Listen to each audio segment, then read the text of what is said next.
Hello guys, isang mapagpalang gabi sa lahat. Ayan guys, nandito naman tayo sa laot guys, magbabanat ng buto para sa pamilya. Ayan guys, mabilis pa siya ikutin guys kasi ano pa siya, maluwag pa yung tali, yung lubid ng lambat. Ayan guys, ginamitan ko na ng paa kasi yan siya guys, matigas na. Ayan, paangat na kasi ang lambat yan guys.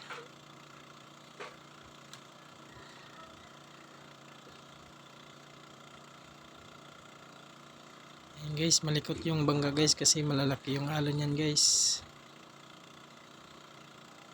Ayan, ikot-ikot lang si Tulits.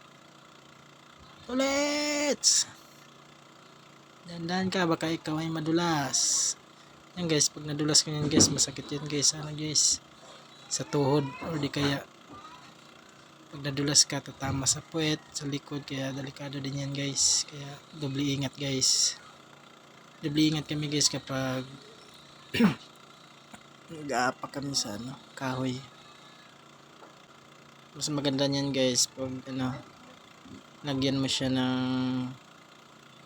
ng gulong para hindi siya madulas.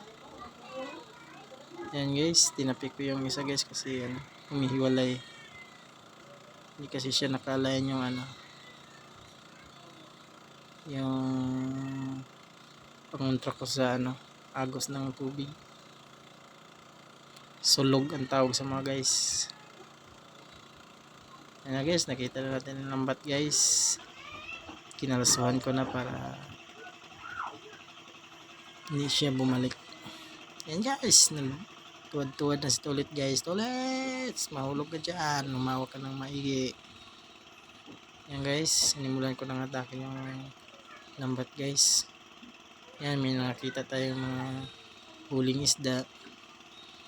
Libre na ang yan guys, libre na ang ating pangulam, paksiw, pinilaw, or anumang luto ang gusto nyo dyan sa mga isda na yan. Kasi yan guys, yung proburaw tsaka lusod.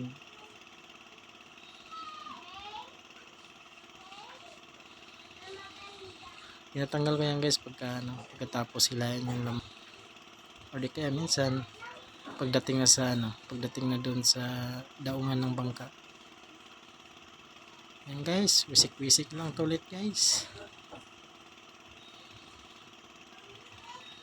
Wasiwas mo Tulits, yan.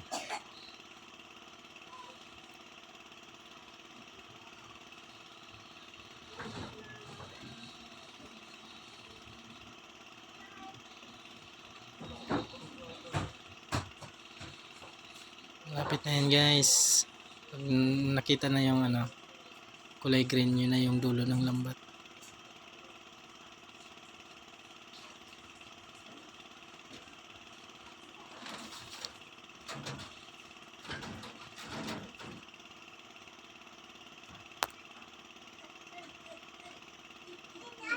Yan na guys, nakita na natin yung kulay green na lambat guys. At yan ang itali para sa susunod na area hindi siya mahulog ang lambat, hindi mahulog lahat.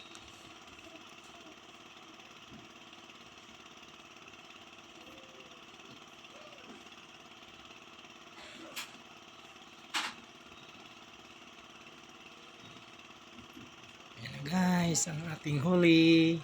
Sita Tisda. Thank you for watching.